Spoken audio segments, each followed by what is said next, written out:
You make me feel so hot. Radiant, radiant. R-A-D-I-A-N-T. Radiant. You make me hot. Radiant. R-A-D-I-A-N-T. Radiant. R-A-D-I-A-N-T. Yeah. Let's go. Radiant. Then you dance into it. Feel the heat. Move. Radiant. Then you dance into the beat. I feel your heat. Yes, on fire. Radiant. R-A-D-I-A-N-T. You make me hot. Radiant. R-A-D-I-A-N-T. Yeah.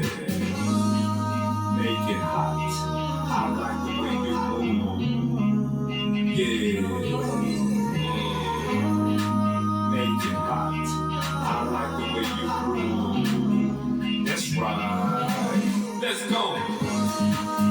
Illuminated. I like the way you glow. That's for sure. Like bright. Illuminated. I like the way you glow. So now you know. Yeah.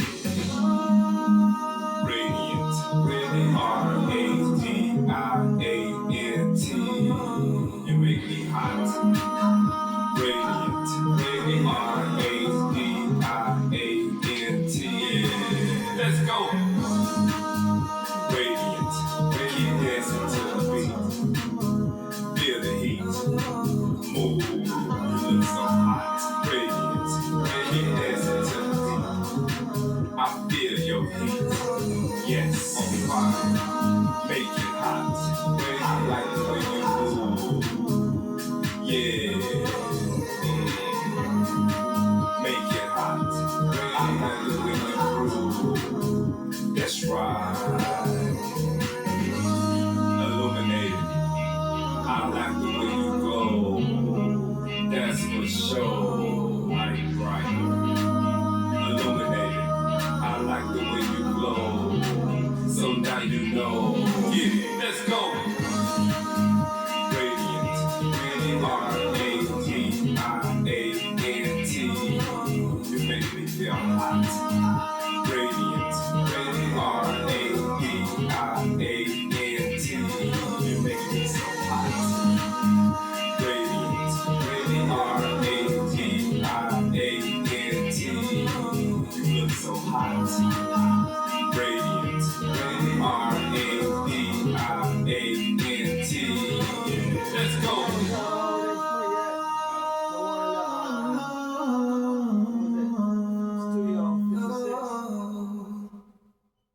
I don't think we did that one yet. Yeah.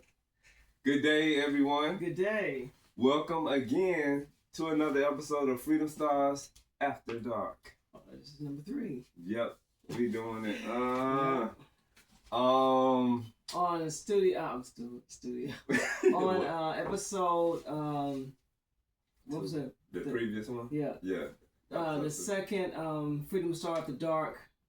We had we said that Miss Connolly had to pay $8 for her rent, and it was actually $88. He was right, because we were talking about Duplex, the movie Duplex, and he said Miss Connolly had to pay $88 for rent, and I said she had to pay $8 for rent. So he was right. It was $88. And it actually was based on a true story, something like that happened in France. Yeah, that is crazy. That is just wild. Mm-hmm. Yeah, because what we were talking about in the previous episode 2, we were talking about do parents and senior citizens get to go past? And if y'all look at the movie Duplex with Adam Sandler and Drew Barrymore, that's what we were talking about. So yeah, we wanted to correct that because we like to come back behind ourselves, and I'm happy you remember that. Then they were Alex and Nancy. Okay, yeah, because she was like, Nancy was she said Alex was trying to have his way with her, and Nancy was holding her down. Holding her down. But yeah, y'all, welcome to Freedom Stars After Dark. I am Steve Osborne. Kevin Upson. Today is January 12th, 2026. It's Sunday? Yeah, that fast. Yeah, that fast. Our topic today is, what is unconditional love? Is it really real? Does it exist? You want to give your definition of unconditional love? I'm going to say exactly what it is. It's giving love unconditional. You don't have any restraints or any what's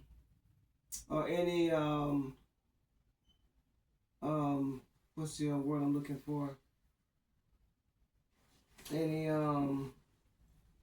obstacles, or you're giving unconditional love without saying that if you do this, if you don't do this, I'm not going to love you. I'm going to love you. If you're acting this way, I'm not going to love you. If you have to do what I say for me to love you, that's putting conditions on it. But if you're going to love somebody unconditional, you're going to love them for who they are and what they are, and how they, as long as they carry themselves in a decent manner, you're going to love them unconditional. So, do you think unconditional love exists? Do you think? Yeah, I think it does. Because like I said, my grandfather, my mother's mother, my oldest brother, my second oldest brother showed me unconditional love my entire life. We might have had differences with certain things, but far as me feeling and knowing they love me, I've never had any doubt that any one of my two older brothers, my grandfather, my mother's mother, I never ever felt like they didn't love me. Now, I know, like I said, your oldest brother, Lester, I witnessed he has an unconditional love for you. And like I said, because he flow with you no matter what. Our relationship's been the same since I was 11 years old. Yeah, I witnessed that from him. Yeah. He ain't never been no stipulations. None whatsoever. Yeah. My definition of unconditional love falls under the same terms as yours. I think it's loving somebody no matter what. You know what I'm saying? Looking past anything, looking past everything, and still just loving that person with no stipulations. Loving that person. Yeah. You loving them for who they are, and in a relationship that you build with them, and you care enough to love them unconditional. And that's the other thing, because I think people that don't love you unconditionally, they have no care for you. Because it's all on them. It's all them. You got to do what they want you to do for you to receive or to be accepted by them. Yeah. I think that unconditional love exists too, but I think it's a needle in a haystack. So say if you got like 100 relatives, out of 100 relatives, maybe 1 or 2, maybe 3 will love you unconditionally. I think it's a needle. You might have 10 out of 100. You think so? Yeah, I said might.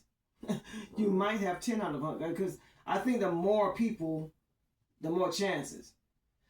But the less people... I think I would have to think real hard on my life to see if there was anybody there that loved me unconditionally. I have to think on that, because I can't...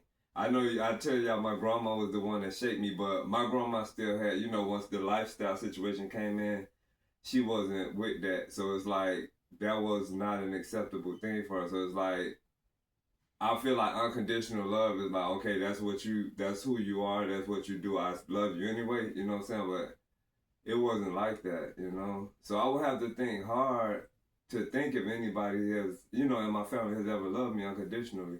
And I mean, when I say that, no matter what's been said to you or no matter what's been done, there was always somebody there to embrace you and say, it's going to be all right, don't worry about that, I love you anyway. Instead of saying, oh, I heard... Well, all of that, that's conditions. Yeah. You know what I'm saying? If somebody's hear that you're a certain way or you do certain things or whatever the case is, and then if they bring situations to you like, oh no, that's not acceptable in this family. Oh no, I don't live like that. I don't believe in that. They're telling you that they don't want you to be that way.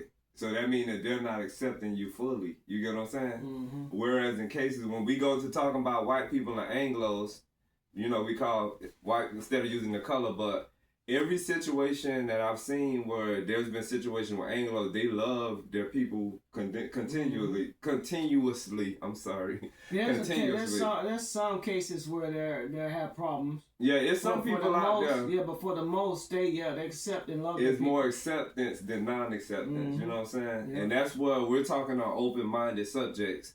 And when it comes to you being who you are in a work atmosphere, around most Anglos, I have never had any problems. Yeah, same here. I've never had any problems.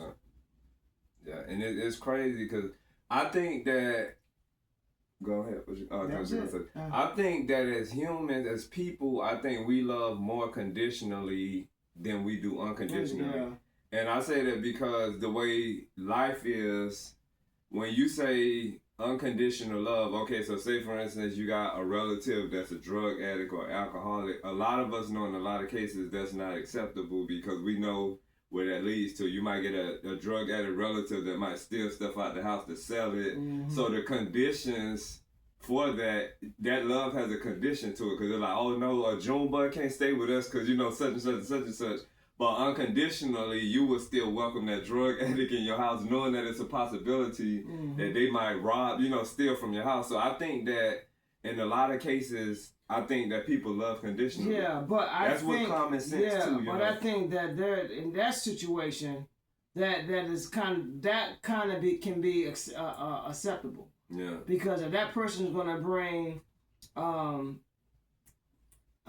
atmosphere, what position in your house where you might get, your rent might get stolen and that's gonna put the whole family out. That's different. Yeah. Other than that person being who they are, that's a whole completely different way of looking at something. Mm-hmm. So that I can understand you putting conditions on that person coming into your household that can bring problems because of that.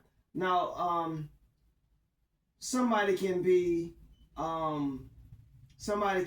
gay and just flamboyant, and that's not going to bring any problems to your house just because that person is flamboyant and gay. But if that person is a gay and just what they call promiscuous or just really wild, that's different. That can bring that people to your house.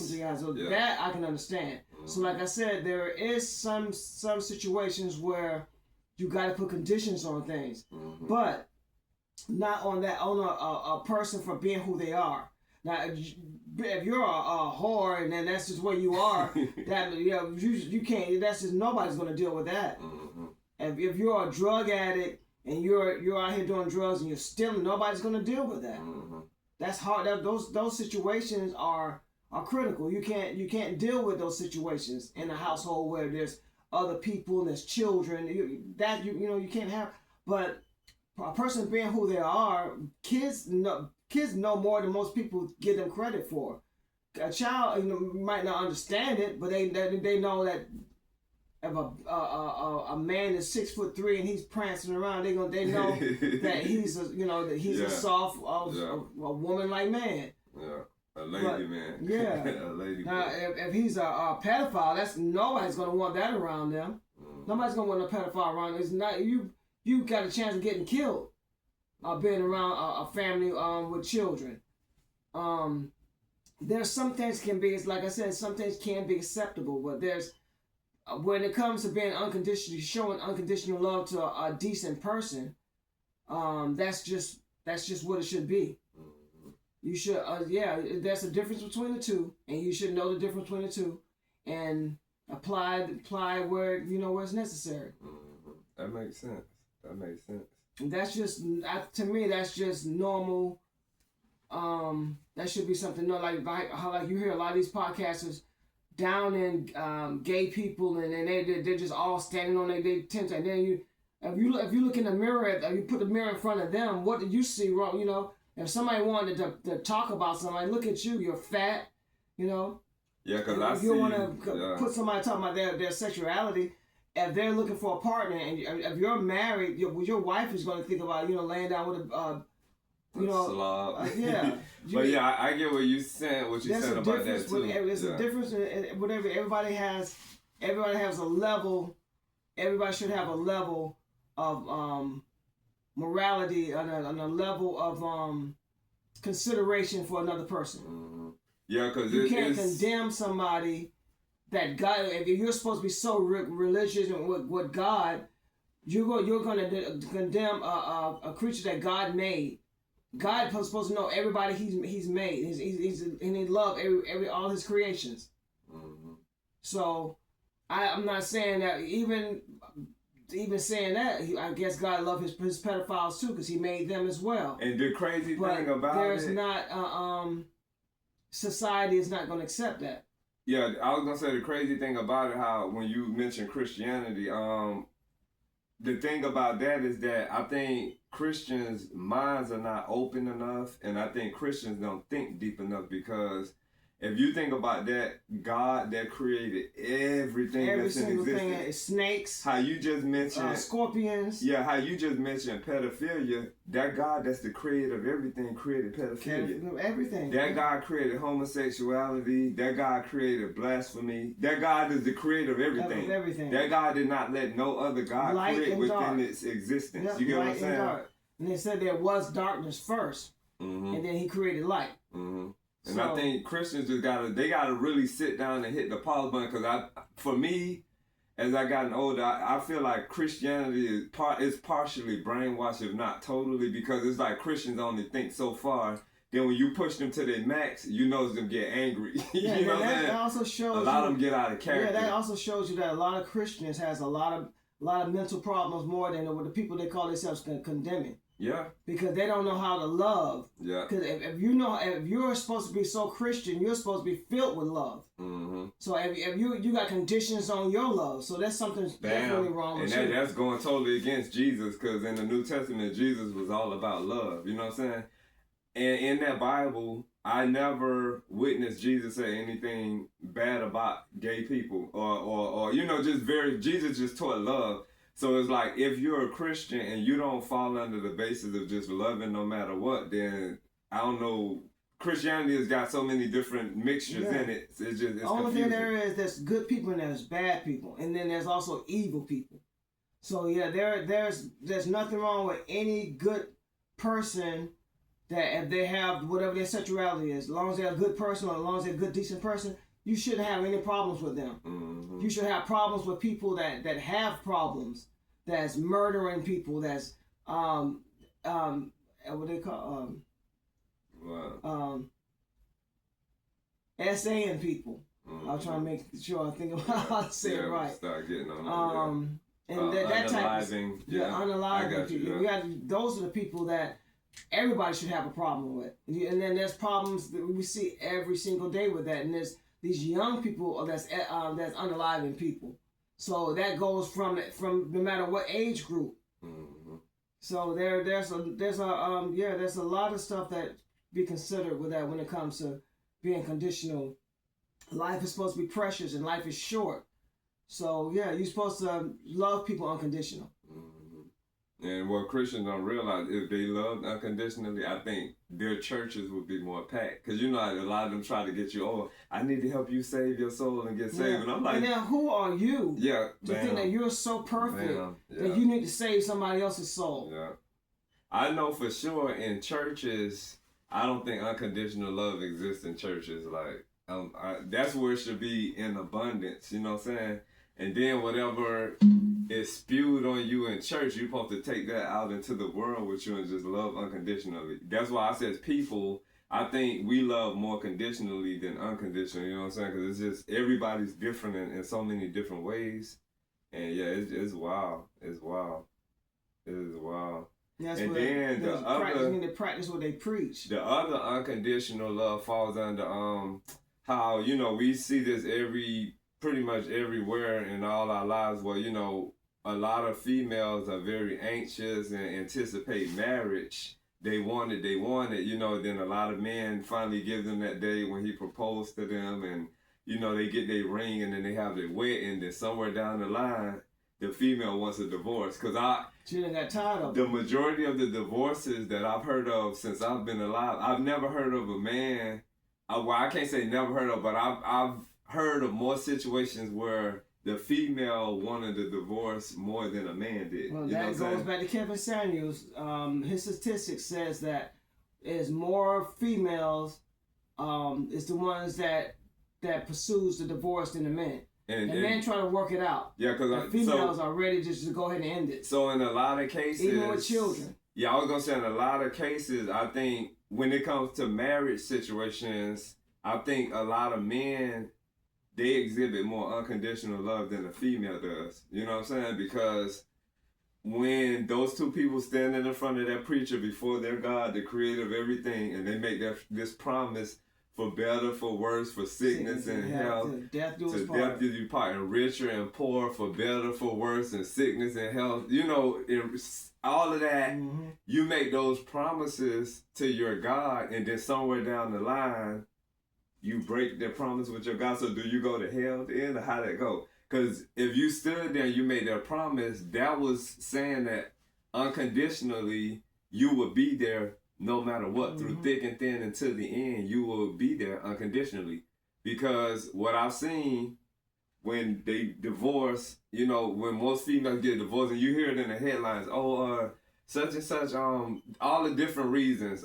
He had another woman, or he did this, he did that. Then they be married 3 and 4 times. That's what I was gonna say. Yeah. So when I feel like when you don't love unconditionally in a marriage situation, and you get back out there after, you know, that female decides she don't want this man anymore, she gotta find another man. And if there's kids involved, these kids about to start suffering once their father gone. Whether it's a joint parent situation where they with her and then with him, she still gotta find a man to fill in that blank. So it's like, okay, so once you marry that man, then what if he does something? Okay, divorce again, now you're on the third man, it just keeps going. The problems that's gonna come with that is that man is not gonna be able to chastise those kids, because she's gonna come in, oh, you can't talk to my kids. And then the kid's gonna say, you ain't my daddy. You ain't my daddy. So that's where that unconditional love needs to fall into play from that first person that they married, the father of their kids. You know, hopefully that's the father of their children. And just ride that shit out, because you divorce him, then it's nobody perfect, but then it's like, while you divorcing all these people, you showing you don't love unconditionally, and then what are you doing wrong? You ain't did nothing wrong to where the man could have possibly wanted to divorce you, and he's still hanging in there. This is what I've seen. Also, you're showing these children. What are you showing these kids? You're not teaching your kids how to love unconditionally. So yeah, it's just crazy. It's crazy. You're the nurturer. You're the teacher of these kids, and that's not good nurturing. And you're showing them exhibiting that you can't love unconditional. And I'm gonna say this, like, for African American Native people, the reality of it is that I think when it comes to, because a lot of us had a situation where, you know, people's fathers got kids, you know, from other women. So this is the thing that processed in my head. So when we hear of a lot of African situations, we hear those men, like, I've been to Africa, I've been to Gambia, Senegal, and there's men there with 6, 7, or 8 wives, right? So I feel that it's a predisposition. I think it's something that's already in the DNA of a lot of men to want to multiply and be fruitful. And I'm not making an excuse for men that have multiple kids from a lot of women, because I feel like if they can't take care of those kids, they shouldn't be having them. That's the key to what it is in Africa. You're not supposed to have as many wives that you can't take care of. Yeah, and when I went to Africa, like the people we met that had wives, everybody was living together in a tribe. It wasn't like a baby mama up the street here and a baby mama live over there. Everybody was together. Yeah, right. So, oh yeah. So I think it made it easier because they created a teamwork, and then the positions, what is the word? The seniority was that the first wife, you know, she had the highest ranking, and then it went down to each wife, and they had that understanding. So when it comes to this society, it's something with being an American culture where African American women, they're conditional to, you know, if they find, you know, if they may have had another wife or other kids or whatever, they don't like it. But at the same time, I worked in hair salons, and I hear how women talk about men, and I've seen women flirt with men, you know, and they'll have wedding rings on their fingers with a husband at home.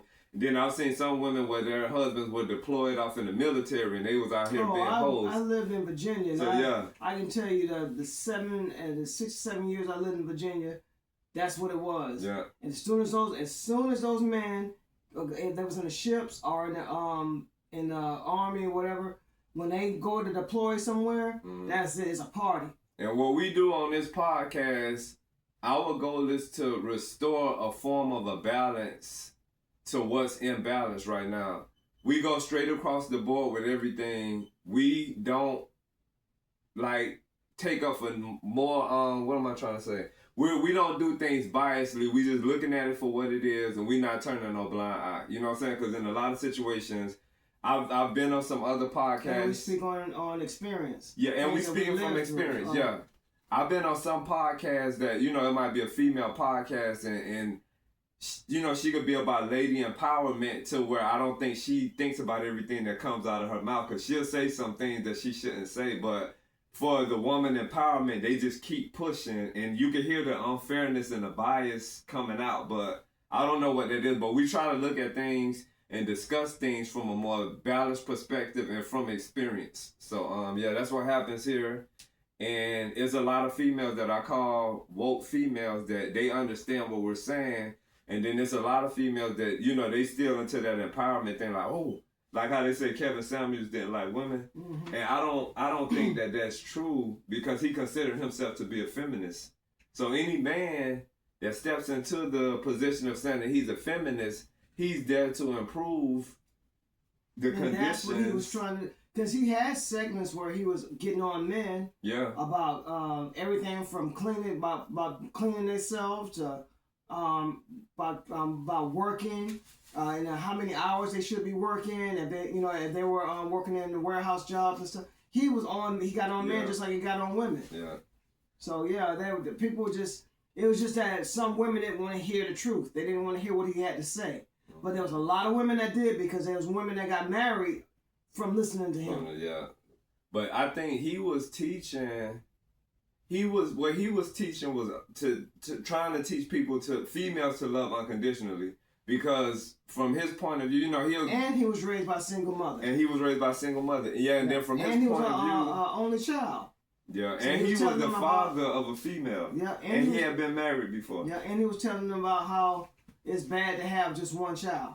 Yeah, so I think that he was trying to promote unconditional love in a lot of different ways, because most of the women that he interviewed, he get him his rundown, his checklist of, how much you want your man to make, do you want this, da. And he'll see where their mindset is at, and he'll try to reconfigure the thought process. And I think he was trying to lead them into unconditional love, because it seems like a lot of the females didn't want, like what he called a regular man, an average man.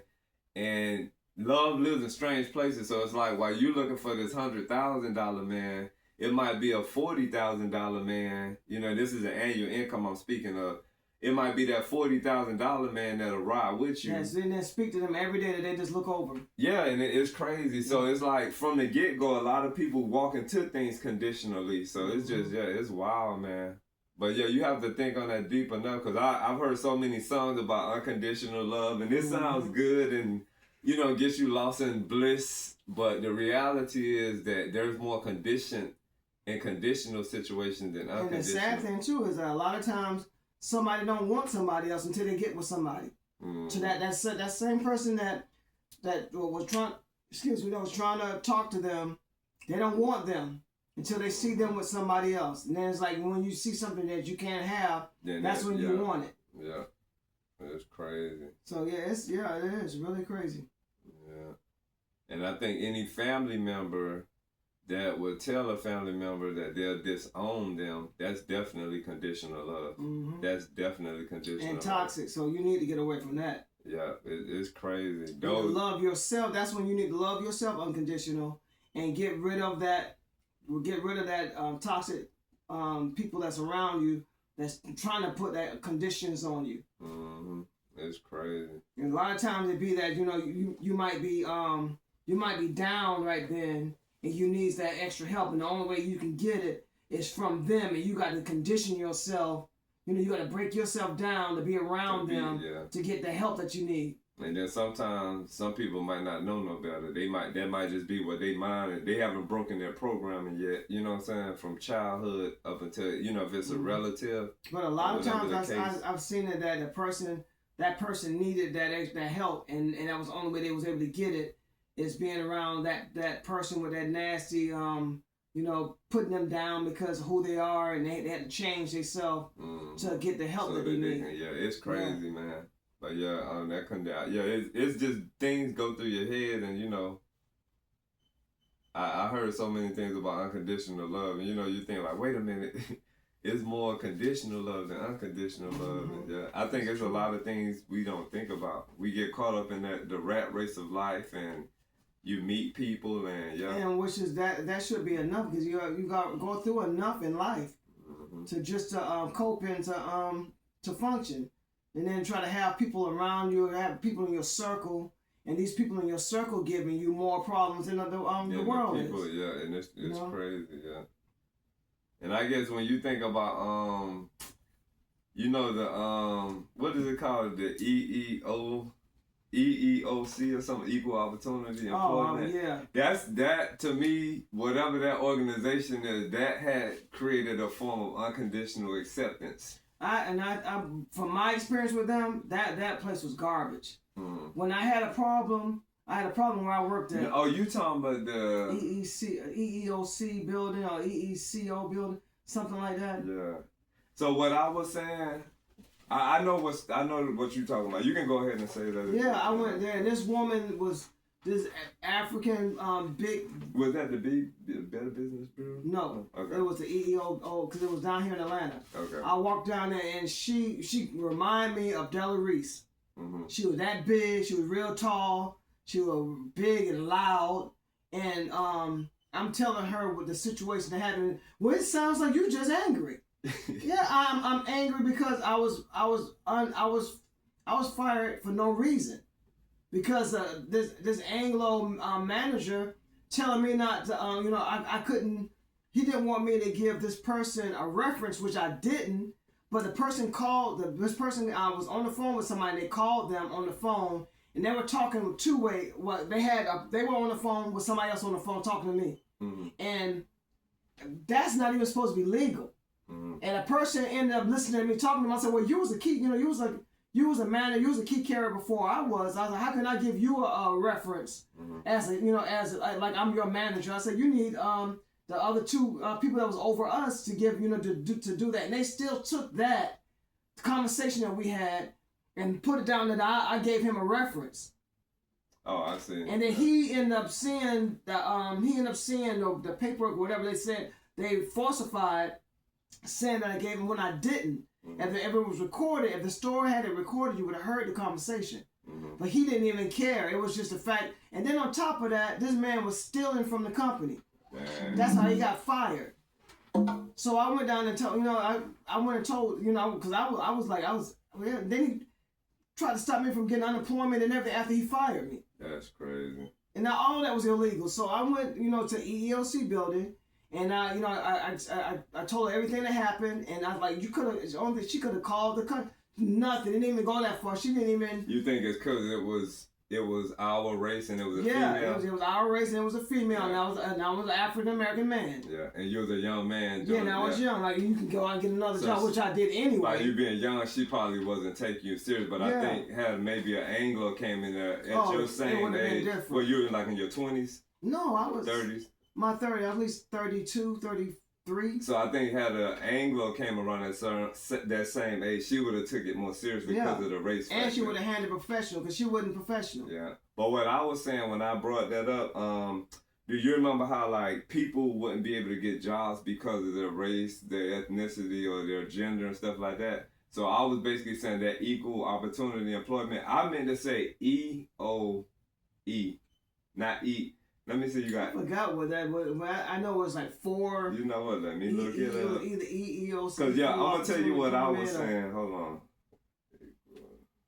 Because where I'm coming from is that you remember how, like, if you were, I'm going to just say if you were black or if you were female. Okay, so, yeah, I meant to say EOE. EOE. What did I say? EEOC. Something like that. EEOC might be equal employment opportunity, but okay, so EOE is equal opportunity employer. Okay. So it's basically saying a company that provides fair and equal treatment in all employment decisions, hiring, firing, promotions for all individuals regardless of race, color, religion, sex, including sexual orientation, pregnancy, transgender status, national origin, age, disability, or genetic information as required by federal laws enforced by the EEOC. So all of that's in the same under the same umbrella. So what I was saying, I think that organization helped with a form of unconditional acceptance, because like we were saying, it would be hard for people to get a job because of the color of your skin or because of your gender, and now they even pushed it towards transgender now where everybody's accepted. So that I think that that's a good thing, you know, because that's a form of unconditional. It might not be love in it, but it's still acceptance, you know what I'm saying? Because love and acceptance kind of go hand in hand. Well, you gotta have it's a certain balance. So yeah, that had flashed through my head while we was talking about this, because that was something that was conditional when it came to hiring people, where they'll say a lot of people didn't get hired because, you know. I remember back in the days when I used to go to interviews. One of the first things they would ask you is if you was a Christian or not. That's another form of conditional acceptance. That used to be the first thing they say, because are you a family-oriented person, or are you a Christian? That used to be the first two things they ask you. And the crazy thing about that is that, to me, if you are a business owner, it seems like you would want to have a multitude of variations, a bunch of differences within your company, because that's going to bring more business to you. If you got your gay female, your gay man, your Anglo female, your Anglo man, your African American, your Indian, I think all of the differences, it builds your business up. Because, like, imagine if you go to a retail store and you got, like, say it's a checkout register with like 8 different nationalities and genders. Most times what I see, like, say if you got an Indian female that's checking out at this register, I see an Indian customer going her line. If you know, that's what I see most of the time. But some people don't care who they go to, but a lot of people deal with what they're comfortable with and what they're familiar with. The work on the base of the work, that person, how they perform. If that person does a good job, regardless it shouldn't even matter. Yeah, that person can do the job that you're required to do, and do it better than a lot of other people. So it shouldn't even matter. Yeah, but the way the world is with people, it's crazy. It's crazy.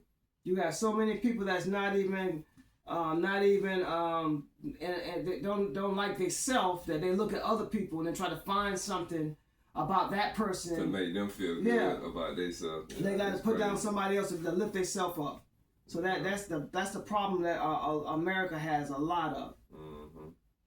And I think when it comes to parents getting back on their family tip with unconditional love, I think a parent should love their child unconditionally, no matter what. You brought that child into this world, and I think that you gotta love them till the wheels fall off. Like, you're supposed to love them no matter what.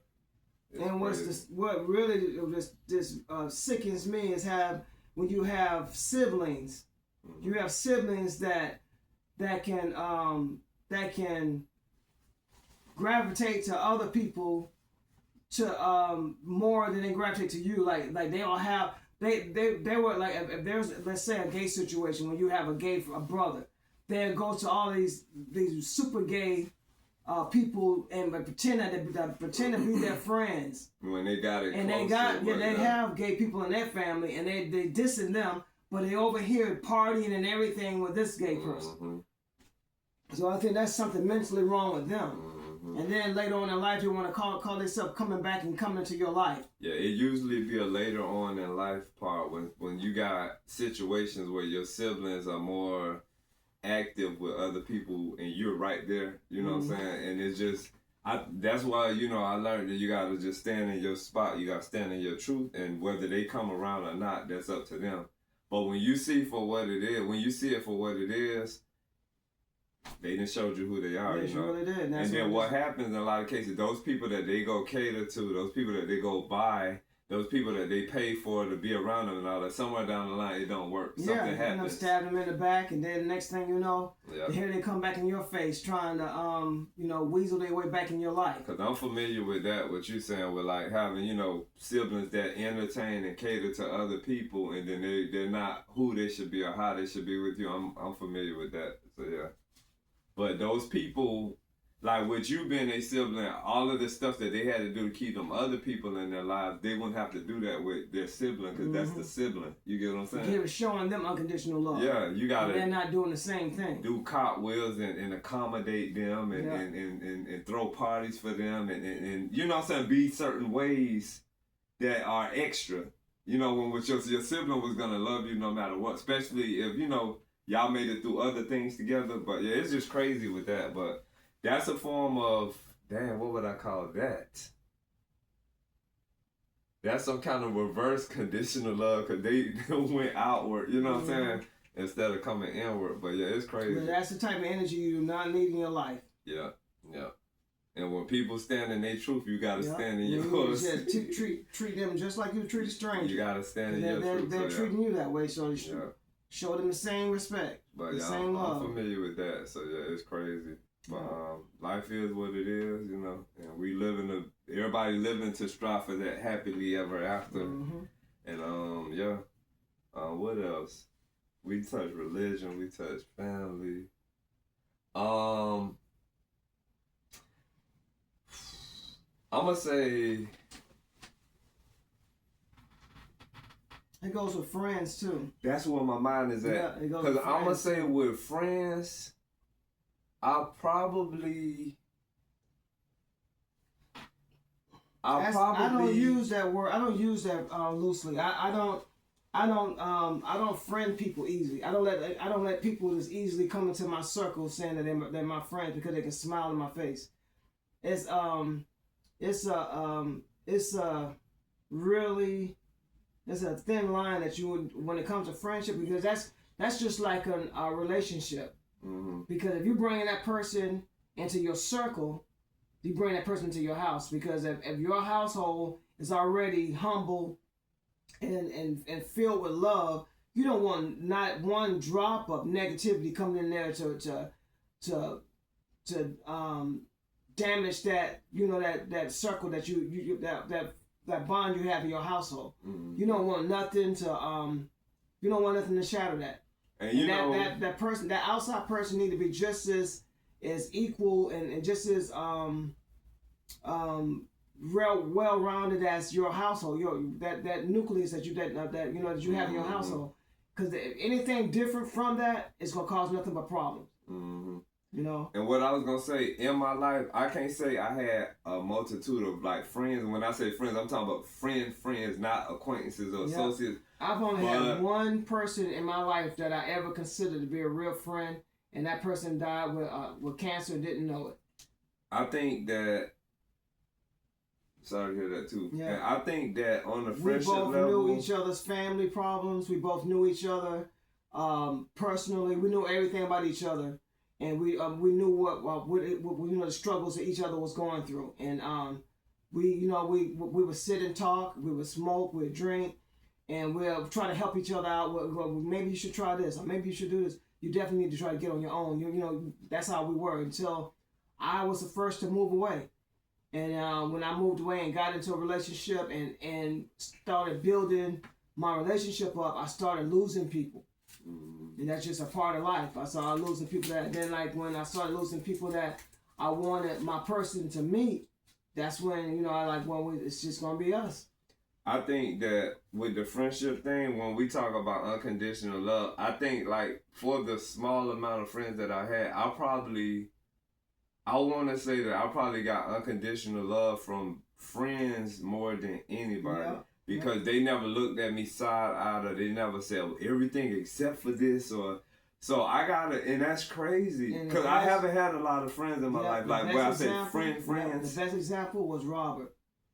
Yep. The best example was Robert. I know he showed you more love than anybody. And it seemed like your relatives and your closest people will show you unconditional love. Yep. You know what I'm saying? But it's like, for some reason, in the African American community, like, how we mentioned the gay issue, if somebody bring that to their parents or their grandparents or whatever, and then they hit the pause button like, no, you know, we didn't raise you to be this way, and wait, so that's already telling you that they don't accept it, and they don't accept you, and it's a condition there. But like I said in one of our previous episodes, who raises their children to be gay? Yeah. Who raises their son to be gay or their daughter to be gay? Yeah. It's a thing. You get what I'm saying? And it's like, this is a big world, and condition-wise, any friend I've had, whatever my situation was, it was never no, okay, yeah, we friends up until this, or I can go with you this far. I've never heard that or felt that or received that from a friend, from like a friend.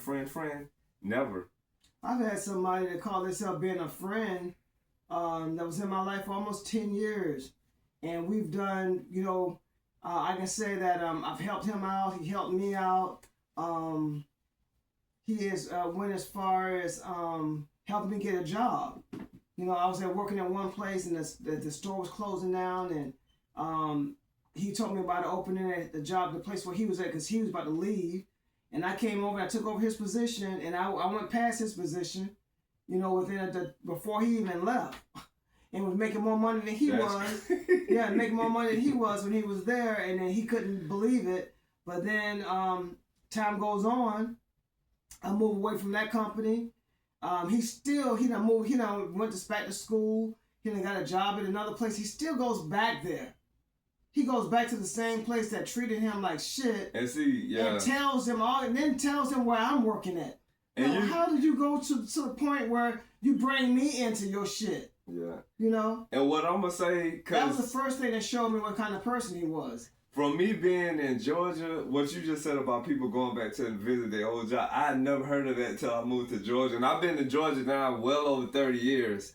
But being from Miami, if it's a job that a person quit, or if it's just a job that a person got fired from, under no circumstances do you go back to that place. I can see if you go. A lot of times you don't even ride on that street. Yeah, I know. I guess it's a store. It's a hardware store. Even if it's a store, if you going all the way across town to avoid that store. If you're getting a discount every time you go in there, I can understand that because you're saving some money. Yeah. That's the only thing that you got. You got going through to that store for. You can get certain things from that store that you can't get nowhere else. Yeah. I can understand that, but just going in there just to hang around to talk and I never heard that until I moved to Georgia, because the Miami that I'm from, when you ain't at a job no more, you don't even ride that street or pass in front of it. So when I got here, I just started hearing, or you'll be at your job and then you'll see people that quit or fight. Yeah. They come, I was in the area. I'm like, so how such and such do such and such still work here? Like, they want to get caught up. Like, you ain't got no life.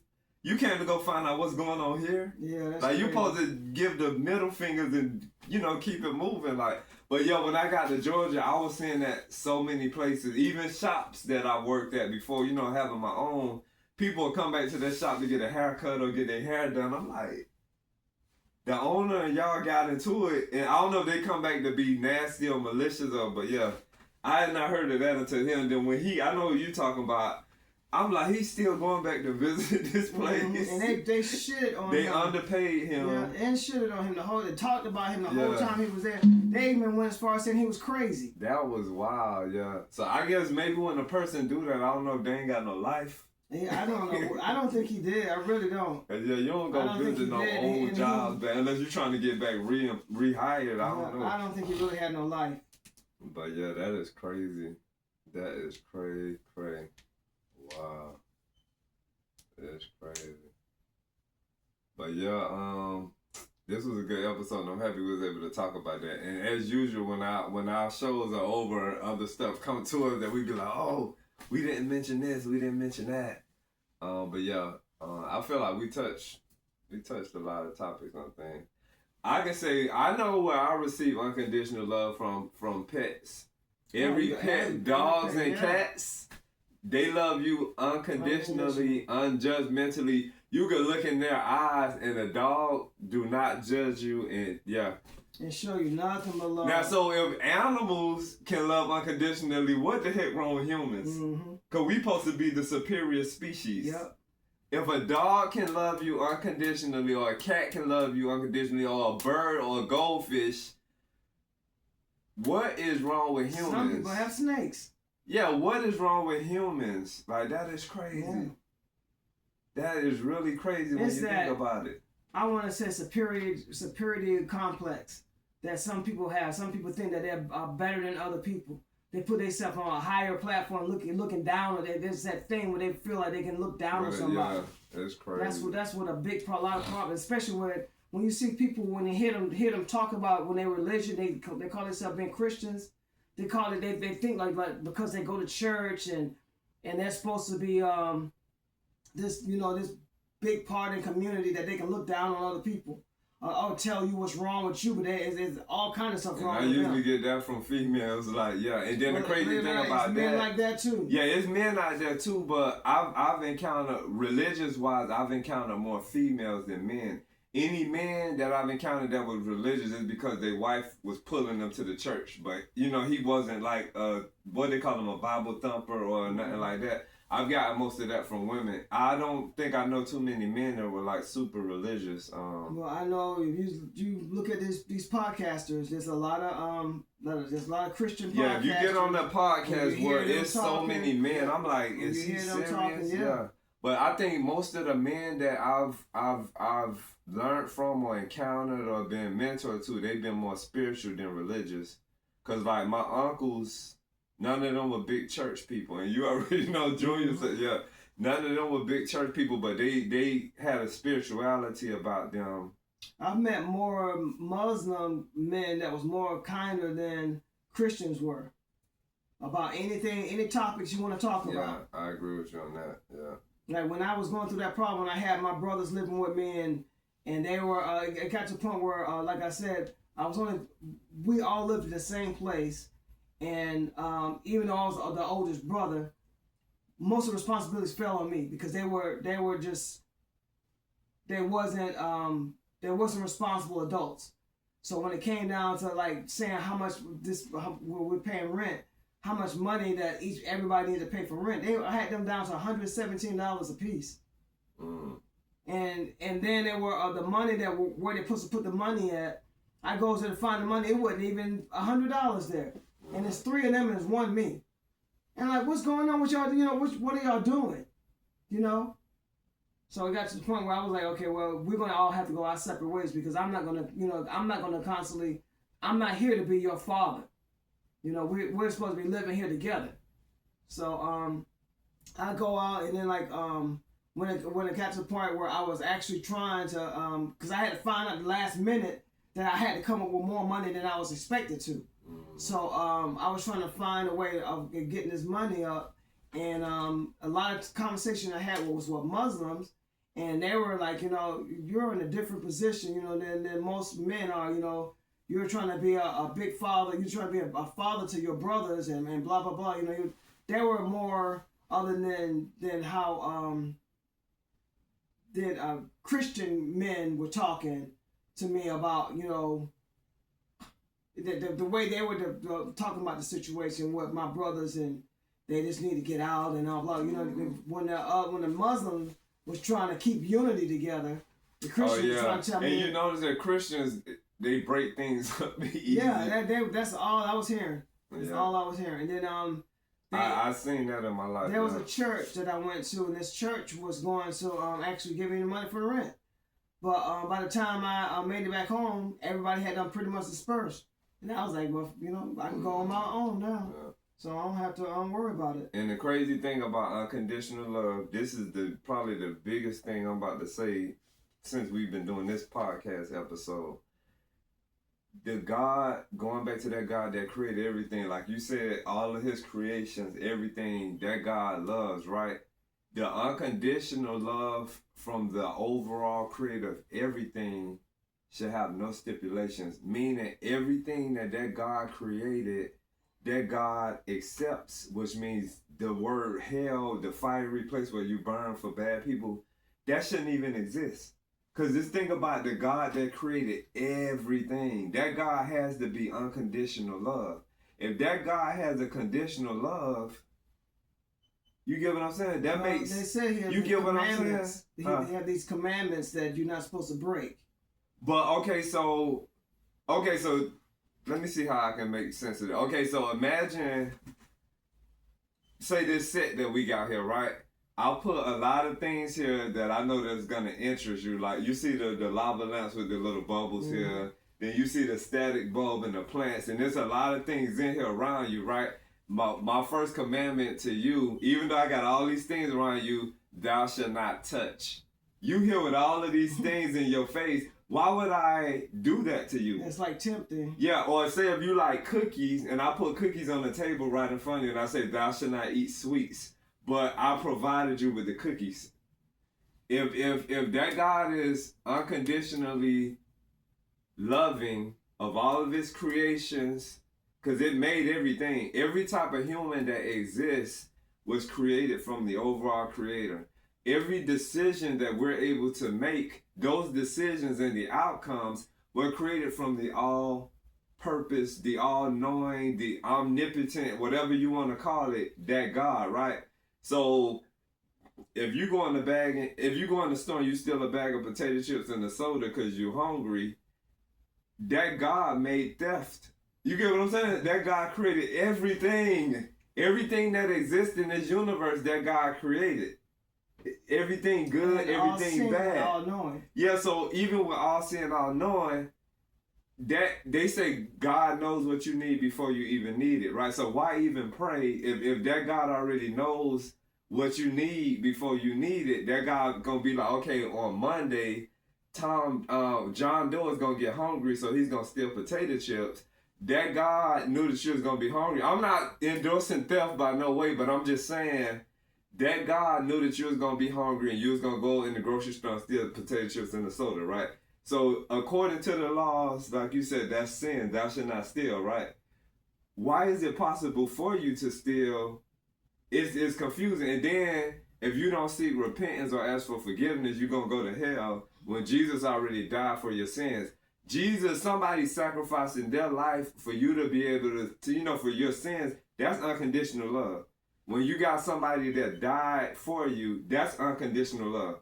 So if Jesus died for everybody's sin, is Jesus really God? You get what I'm saying? It get really mind-boggling. That's why I don't mess with Christianity like that. Because I'm of a more clearer mind. Also look at it. This is the exact same Bible that in slavery they handed up to Africans when they got off the boat here. Yeah. That's the same Bible they gave them before they raped them and tortured them and sold them and breeded them like animals. It's crazy. And had no law saying that you can hang them, you can kill them, you can maim them, you can brand them. And so using those slave masters, so this same God that is of unconditional love, does that God still love the slave masters the same as the God that loved the slaves? And if the God loved the slaves just as much, why did the God let the slaves endure that from the other race? For over 400 years. With unconditional love. You feel what I'm saying? Mm-hmm. So that's why I said everything in this world is more conditioned than unconditional. I think that word unconditional is needles and haystacks where you got to really search for them, because if you go to the Bible... And I meant S.A. them. Yeah. We're going to get that together too, y'all, because we learning a whole new dialect. There you go. You found that word before I found it. Okay. But yeah, so getting back to the Bible, if you have that overall creator where they say, oh, you get punished, you'll go to hell, this and that, then you got supposedly the son that this creator brought into existence from a virgin female. And that son came here showing more love than the creator. That son never really talked about punishment or nothing like that. And it was all about love. That son showed unconditional love to the point of where he put his life on the line for mankind. He died on a stake or a cross. That's unconditional love. So why is it... With thieves and murderers. With thieves and... Yeah, it's crazy. It's crazy. But and what I'm getting... them their sins on the cross or the stake. Yeah. But what I'm getting with that is that if your overall creator has terms of condition there's conditional terms, then of course the creations are gonna be the same way. But a lot of it, I think we're brainwashed to think that when you have a family together and everything feels right, and if some things happen in the family where people don't accept it and they stop speaking, nobody really thinks that that's conditional love. They just think that something went wrong and they're on bad terms. Like how we talked about the gay situation. Or maybe you might have an African American that want to marry an Anglo and their parents like, oh, you ain't, if she can't use your comb, don't bring her home. And little different things. Because I've seen situations of that where you get an African American man that he can't find a good relationship with an African American female, but then he get with an Anglo female and everything goes perfect. But his family don't accept the fact that he got he left outside the race to get with her, and they wind up having beautiful kids, and the female treat him better than any female is treating him, but the family don't accept her because of her race. I've seen that in just multitudes of cases. That's conditional love. You get what I'm saying? Because if you love your relative unconditionally, if they bring somebody blue, purple, black, yellow, pink, orange, whoever they bring home, you're supposed to still love them the same. You're not supposed to look at them side-eyed, and it's crazy. But when y'all think about it, it's more conditional love in this world than unconditional love. And I think that's a reality that we got to reprogram our minds to, and we have to know that it's a thing. It's a thing, And remember one female that she talked to us about her life. She said her mama didn't want her. I'll tell you, but yeah, we trying not to say too many people's names in this.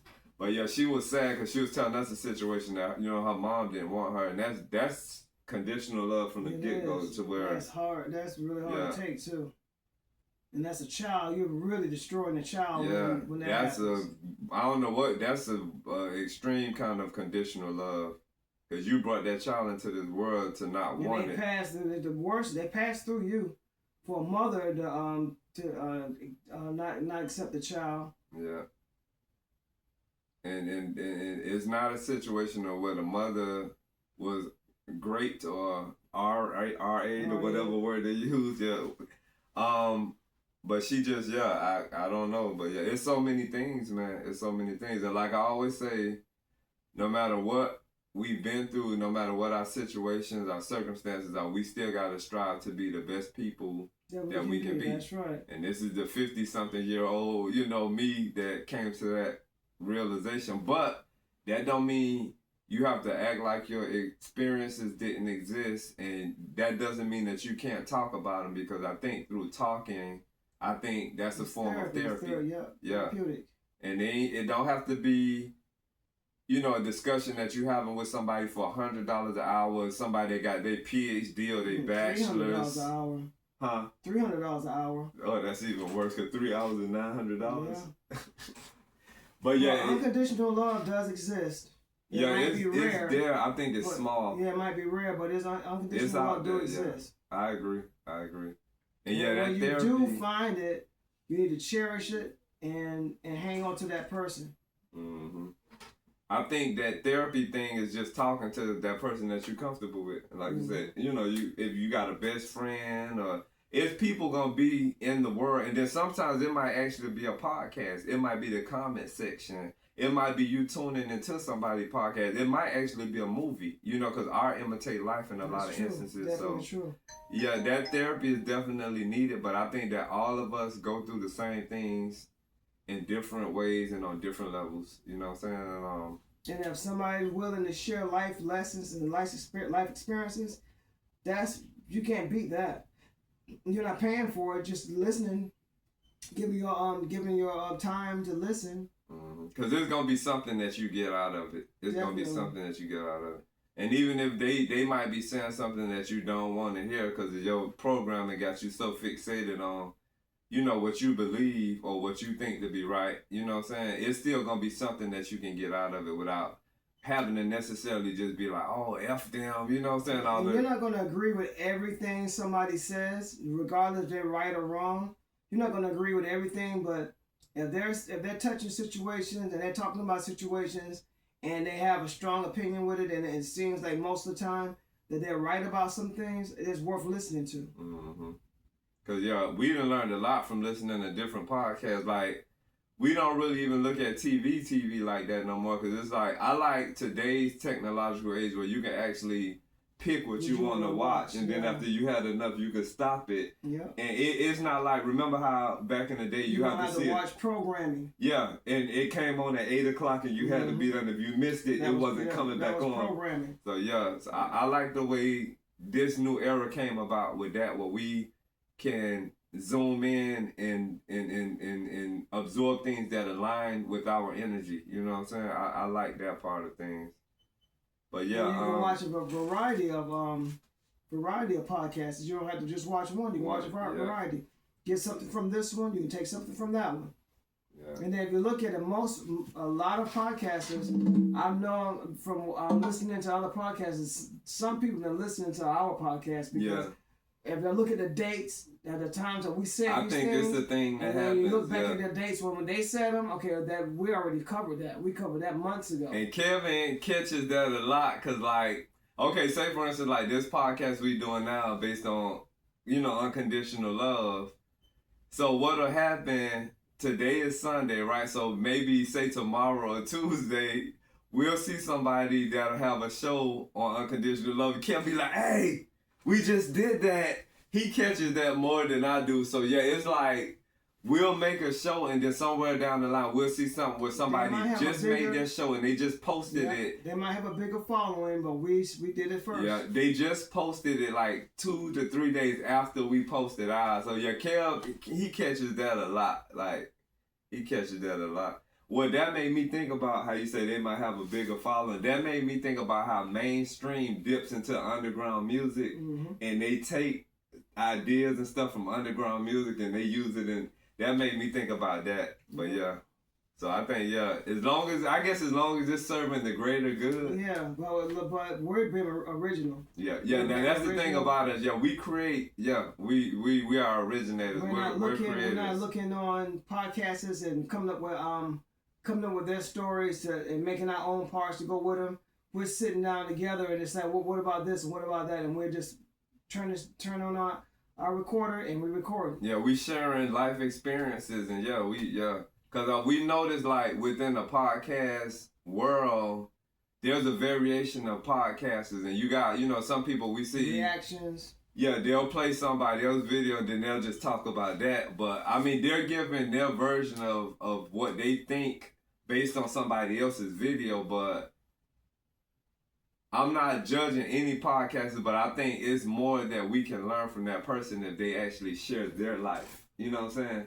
Because we're going to speak on our opinions on things regardless. You know what I'm saying? But it's, to each his own. But yeah, we're noticing things because we new to the whole podcasting world. So we're noticing that there's variations of podcasters. You have like original creators, and then you got, people that they might see something in public and record it and make, their video that, or they might see what a lot of other podcasters then posted, and then they'll post, like, say for instance, if a specific big Hollywood couple get a divorce, we'll see like thousands of podcasters all reporting the same divorce.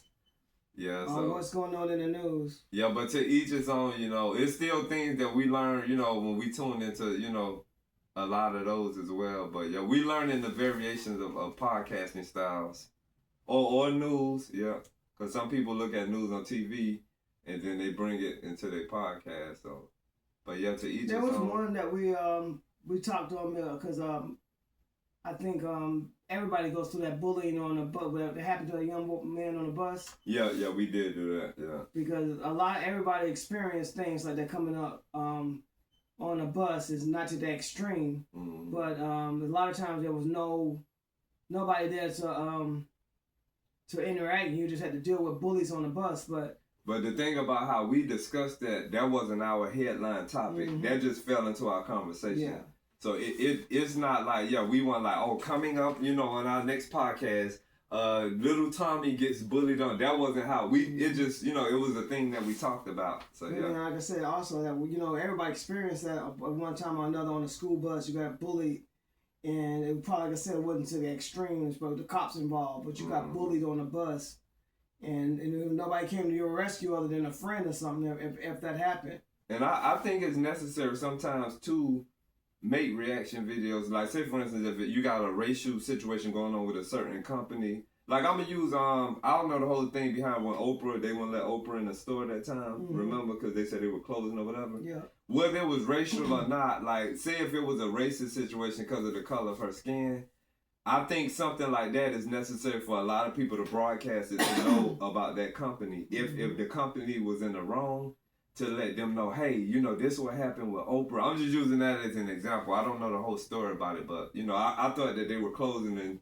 she was like, hey, I'm Oprah, you know, let me in. But no, if the company was in the wrong, I think something like that can be broadcasted, because if they're treating people a certain way based on the color of their skin, then they don't need to be receiving money from that race, you know, business-wise. So, yeah, it's some things that I do think, you know, need to be, you know, and I'm sure in the future we'll have episodes where we'll be partaking in things that may take place, you know, as far as like helping make the world a better place, and you know.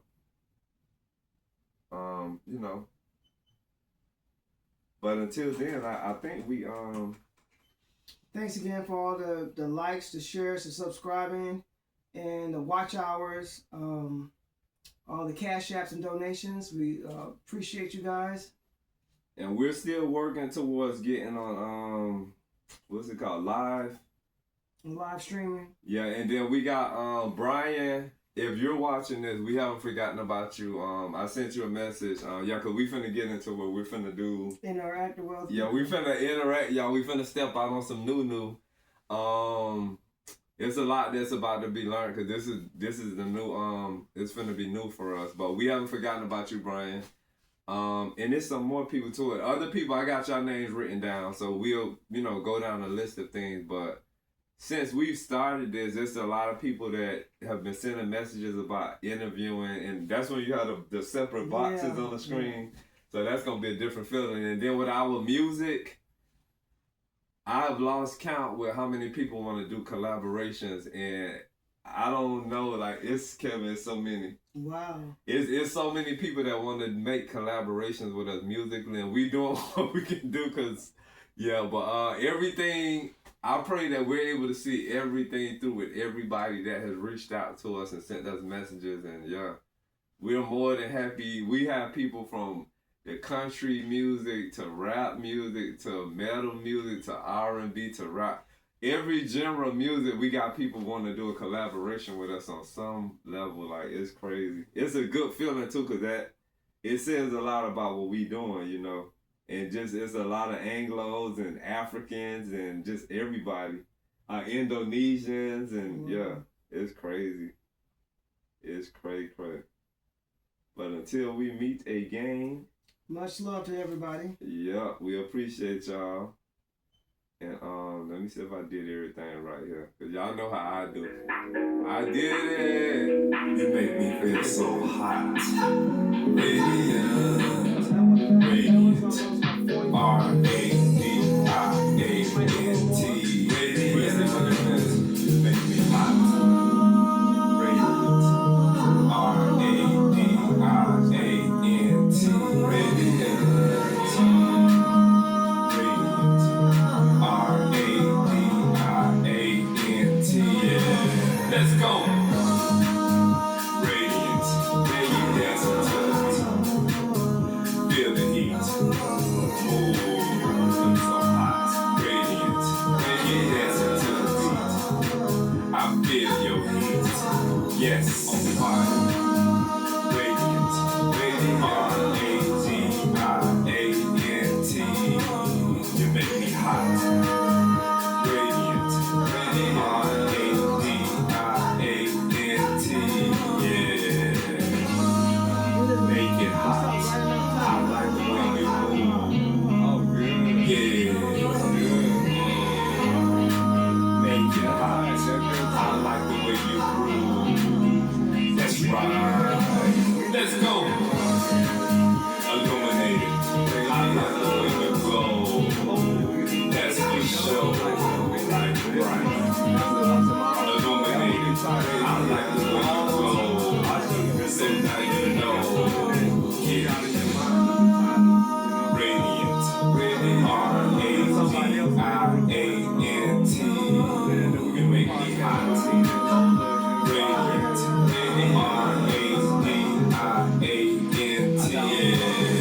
go. I have to go back and look for Keep dancing to the beat. That's gonna be Feel the so when we heat. do that with them, we can probably have the show. Look so hot. Radiant. Keep dancing to the beat. I feel your heat. Yes, on fire. Make it hot. I like the way you move. Yeah. Make it hot. I like the way you groove. That's right. Illuminated. I like the way you glow. That's for sure. Like bright. Illuminated. I like the way you glow. So now you know. Get it. Let's go. Radiant. R-A-D-I-A-N-T. You make me feel hot. Radiant. R-A-D-I-A-N-T. You make me so hot. Radiant. R-A-D-I-A-N-T. You look so hot. Radiant. R-A-D-I-A-N-T. Let's go.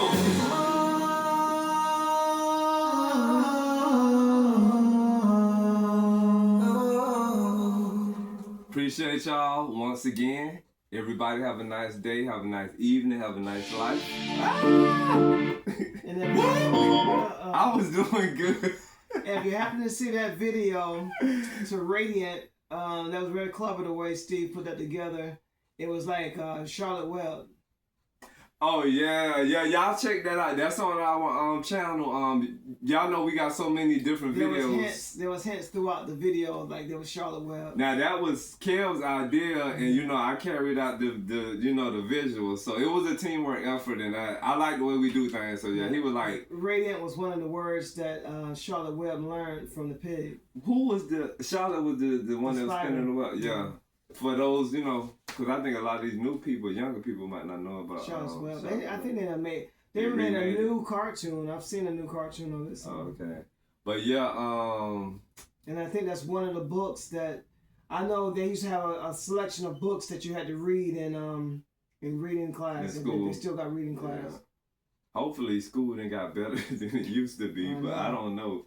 But yeah, well, I was gonna say y'all know we got tons of videos on our channel, so I'm still learning a lot about the whole channel thing. But somebody had suggested that I create a playlist of our music, because I've noticed on some people's channels they have this playlist. Then you have your videos, you have your lives, and you have your posts. Oh, that's right. Yeah. So I'm needing to learn how to create playlists, and then y'all have all of our music, because we got like probably 100 to 200 songs on this same channel, but you gotta scroll pushed all the way down past. Yeah, you gotta scroll all the way down.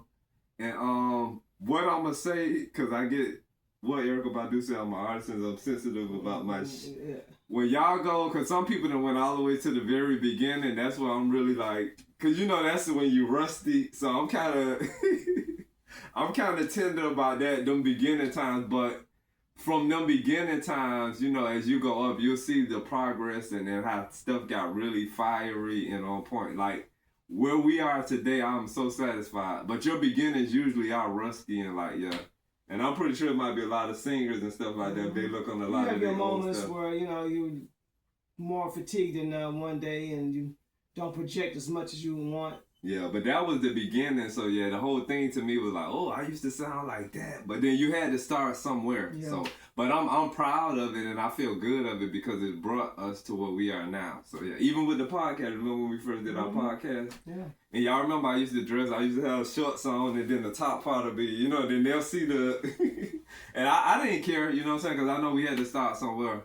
And right now where we at, I think maybe. And then, you was doing a lot too. You was guarding. I was all over the place. 90% of the times you were doing all the garden work by yourself. Gardening. Work. Then you My had your father was here, and doing caregiving. doing hair, and yeah, it's just, I was all over the place. So the biggest thing for me was to show up at the podcast. That's when we had our third co-host during those days. But thanks again, y'all, and we will see y'all next go round. Peace. Peace.